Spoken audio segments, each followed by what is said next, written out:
Question number 26. What is the Apocrypha, and is there any value in reading these books? Okay, so kind of going back to the last question with the idea about a little bit of Bible history there. With Bible in the Old Testament, that is Bible history in the Old Testament, along in the 5th century BC, the Bible, that is the Old Testament, was completely written. And so Malachi being probably the last book written, it was written, and then people began the process really of not saying what is inspired and what not, but trying to collect and combine and categorize all of the inspired writings. And so as they were doing this, this is a process called canonization. Now, one thing that if you kind of look at a populist view of the Bible is they say that canonization is making things inspired. Canonization does not make something inspired. God makes something inspired. When God inspired a book of the Bible to be written, that is what makes it inspired. Canonization was really just a process saying, okay, what is inspired? Because there were some writings out there that would not have been inspired. And so they didn't look at it in terms of, well, this is what we like, this is what we don't like, let's keep what we like, let's throw away everything that we don't like and disagree with. That's just kind of the populist view on things that we have today, which really isn't right. What they did was they looked at certain marks of inspiration and they said, you know, is this something that was recognized as being inspired from the early get-go when it was first written? Okay, so you got that. Does it have the authority of being inspired? Is it somebody who is an apostle? Is it somebody who's got a prophet? Is it, and does it have the marks of saying, you know, that God said it, you know, thus saith the Lord, okay? Those are some of the marks that were there. And so as boy, that's loud, isn't it? You guys are even jumping. So as that's going on, you know, there's other books that people are saying, well, you know what, this is a good book, but it doesn't bear those marks of inspiration out. And so this is way back before the days of Christ. And so what they did, what the Jews did, was they came up with a canonization of the Old Testament scriptures. They said, this is the writing of the law, this is the writing of the Psalms, this is the writing of the prophets. They had 3 different categories of the Old Testament, whereas we've got several. But anyway, law, Psalms, prophet, and they had all the scrolls there. Now, again, there were some other books that people wrote, and as people wrote them, not God wrote them, but as people wrote them, some of them had to do with very fanciful but inspiring tales about heroics and God, what God does and everything like that. But they're fictionalized. But yet, you know, since they're such interesting stories, people like them. All right. There's other books that are historical accounts, but not something that would be divinely inspired historical account. But they are still valuable in terms of giving history of the Jewish people. Okay. And so you've got those writings. What would happen a lot of times is that you would have a scroll with several different books on the scroll, and you would maybe have a section that was unused. And because paper was really hard to make and come by, oftentimes people would use the unwritten section of that scroll and put something on it. And so why not put some of these writings on there? Because we really like them and we like to keep up with them. And so the Jewish people, as far as you know, the scribes, the Pharisees of Jesus' day, they would say, this is our scriptures, and these are interesting stories that we like to keep, okay? And so they distinguish the difference. Now, all of a sudden, you've got Gentiles that are coming into the mix. And so the Gentiles are looking back, and they're reading that Septuagint. You remember I talked about that translation. And a lot of times in the Septuagint, what they do is they just go ahead and translate some of these other books too, these other writings. And so as the Gentiles were coming in and starting to read the Old Testament writings, they were coming across these other writings, and they'd say, hey, this is great. Should this be part of Scriptures? And then some people will say, no, the Jews didn't recognize it as Scriptures. We shouldn't either. But other people will say, but you know, they're just such good stories, maybe we should. And so that's how these books started to work their way into the Bible. And so those books are what is known today as the Apocrypha. Now, that found its way into the Latin Vulgate. You remember I told you about that? When Jerome translated the Latin Vulgate, he didn't want those books in there because he said, no, that's not inspired. That's not part of the canonization process. But yet they got put in there anyway. And so those were just simply left.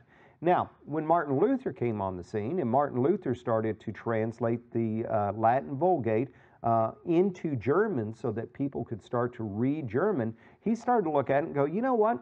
Here are these books, but they just don't really have the marks of inspiration, and they don't have that original canonization from the Jews. And so I don't want to put them into my Bible. And that started to create a fuss.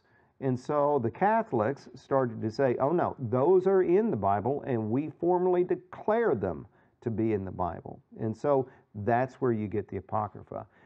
Most Catholic Bibles will have the Apocrypha in it, but it's not that you could say, oh, the Protestants rejected. The Protestants accepted the Apocrypha. As a matter of fact, the very first editions of the King James had the Apocrypha in there. I think that even today you can get the King James with the Apocrypha, or like what's sold in the United States without. But that's what the Apocrypha is. The question is, are there any value in reading these books? As far as spiritual value, no, because God didn't write them. So they're not going to really do anything for you as far as what is going to draw you closer to God. You know, the writings of the Bible is what's going to draw you closer to God. As far as to read them and to, you know, get an idea about what they are, well, they're not going to hurt you as long as you understand that they are not inspired biblical writings, okay? And you say, okay, well, what is the difference? All right, this is what would be considered to be an inspired writing and why it would be an inspired writing. For example, when you take a look at Luke chapter 1, in the very first couple of parts of the book of Luke, we see that it says this: many have undertaken to draw up an account of the things that have been fulfilled among us, just as they were handed down to us by those from the first were eyewitnesses and servants of the word. Therefore, since I myself have carefully investigated everything from the beginning, it seemed good also to me to write an orderly account for you, most excellent Theophilus, so that you may know the certainty of the things that you've been taught. So you see the idea about this is a factual thing, right? And Luke is not backing down from the factual thing. As a matter of fact, where he says, it seemed good also to me, it's the idea that, you know, the Lord inspired him to do it, okay? Now, I don't have it here because of different problems, but Rodney has bravely volunteered to read a portion of 2 Maccabees chapter 15. I think what we say, starting in verse 37. Yeah. But this is the end of one of the Apocryphal books. And I want you to listen to what he says, and I want you to compare it to the certainty of what's here. Okay, Rodney, go. Just verse 37. Just the rest, all that whole thing to the end of the book. It's just like 3 verses. Okay. Since Nicanor's doings ended in this way, with the city remaining in the possession of the Hebrews from that time on, I will bring my story to an end here too. If it is well written and to the point, that is what I wanted. If it is poorly done and mediocre, that is the best I can do. Just as it is unpleasant to drink wine by myself or just water, whereas wine mixed with water makes a delightful and pleasing drink, so a skillfully composed story delights the ears of those who read the work. Let this then be the end. Okay. So, did you notice he said, if this is well written, it's the best I could do. But if it's mediocre, sorry guys, too bad. I did the best I could, right? So between these two, which bears out coming from God in an inspired manner, in which bears out being written by somebody. Inspired somebody, right? Okay. And so that's what it is. You know, you look at that and it's just, and like I said, the book of 1st and 2nd Maccabees actually has some really good historical information. From those books, we get a lot of our information about life in between the Testaments. Okay? And so, you know, it's not like there's no value to them whatsoever, but there's no spiritual value there, because if God wanted that spiritual value, he would have inspired the writer of Maccabees to do it. And he didn't, because he even said, you know, I did the best I could. If you don't like it, well, too bad. More or less words. Anybody have any questions or comments on that one? One book is Enoch, book of Enoch, Apocrypha, and Right. Mary Magdalene too. Well, okay, so there's actually different apocryphas. The apocrypha in the Old Testament that has found its way into you know, some Bibles. That's one apocrypha. There's other apocryphal books like the Gospel of Mary Magdalene. I think it's the Gospel of Mary Magdalene, or the Gospel of Judas. Those were writings that were written after the writing of the New Testament, and those are obviously, you know, obviously forgeries. You know, Mary Magdalene didn't write it. Judas didn't write it. There's the Gospel of the Cross. I think it's the cross, where the cross stands up and starts talking to everybody. You know, I mean, those aren't. You can't even say that those are, you know, factual, legitimate things, right? But unfortunately, today we've got people that like to go to those things and say, "Oh, well, look, the Gospel of Judas.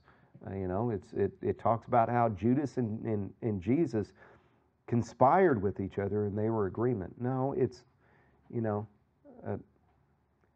that's just the unfortunate deception of it. Yeah. Is that in some of the books that are in the Bible that Catholics have? Is that where they came from? That's where that Old Testament Apocrypha is. And there's 15 books. And the book of Enoch is one of them. I couldn't tell you what all of them are or what they're about.